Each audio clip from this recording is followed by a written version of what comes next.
Hello and welcome to my weather forecast. In today's update, I will be showing you the severe weather potential across the southeastern part of the United States.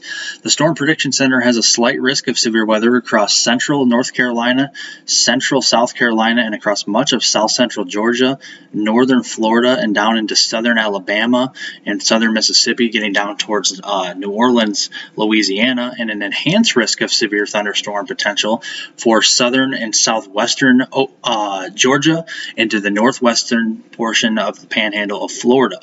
Tornado probabilities from the Storm Prediction Center: a 10% probability area of tornadoes and potentially a strong tornado across southern Georgia, northwest Florida, and then a 5% area risk, along with a slight risk across much of southern and central Georgia, South Carolina, northwest Florida, and portions of southern Alabama, southern Mississippi, down towards New Orleans, Louisiana. The wind area: primary concern across the panhandle of Florida, getting into Georgia, maybe even into South Carolina, same areas, and then the hail risk mainly across the Florida area and into southern Georgia there. So let's go to the weather models here. This is the GEM model and see how this plays out. You can see thunderstorms will develop, and this will be after dark. Still a few thunderstorms possible ahead of the main cold front here as we head into mid-evening, but then as we head into late evening into the early overnight hours, a very strong cold front will be pushing into western Georgia, eastern portions of Alabama, and then to the Florida panhandle.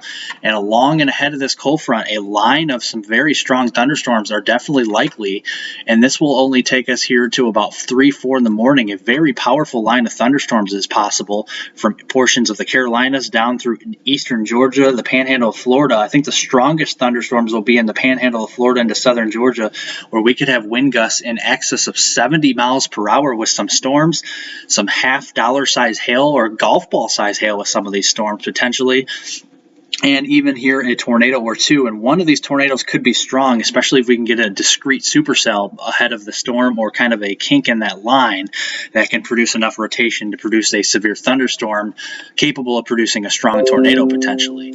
I think the main mode of severe weather will definitely be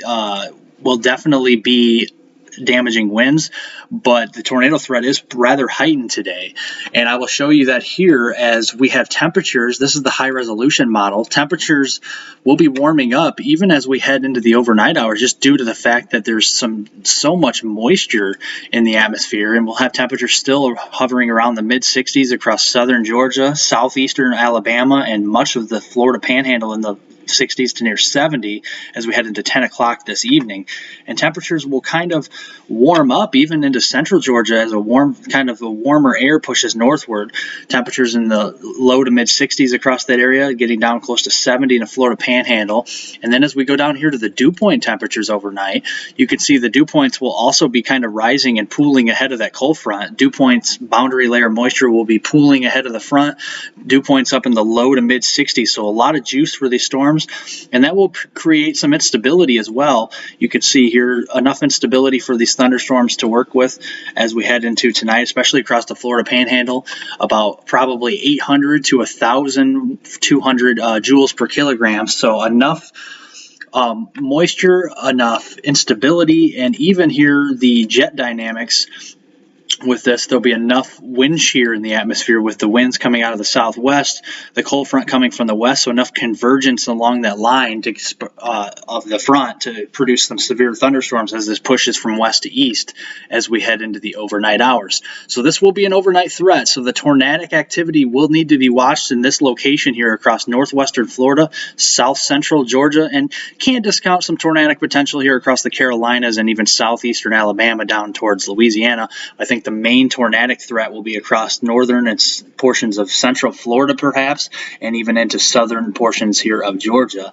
So we'll definitely have to watch that. Tallahassee's in the crosshairs here, Pensacola, Florida, over toward Jacksonville, south of Atlanta, portions getting up towards here Myrtle Beach in the threat zone, Columbia, South Carolina, maybe Raleigh, North Carolina, back toward New Orleans, Louisiana, So a lot of areas are in this threat zone, and don't want to take it lightly, as tornadoes can happen here as we head into tonight. And you do want to have multiple ways to get warnings, as these storms will be rolling through your area as we head into the overnight hours as you're sleeping. So definitely keep in mind of that. And this is my severe weather portion of the video. I will be updating my video later, as I will be looking at the snowstorm, a massive snowstorm potential for the Northeast as we head into this weekend, with the updates on snow amounts, the storm track, and also here looking ahead at another chance of some stronger severe weather as we head toward the middle of March, as a pattern change will bring a lot of warmer temperatures across much of the country. So all of that and much more in my video as we head into later today. But for now, I wanted to focus my attention on the severe weather potential. Remember to subscribe to my channel, also like this video, and I appreciate you for watching. Thank you.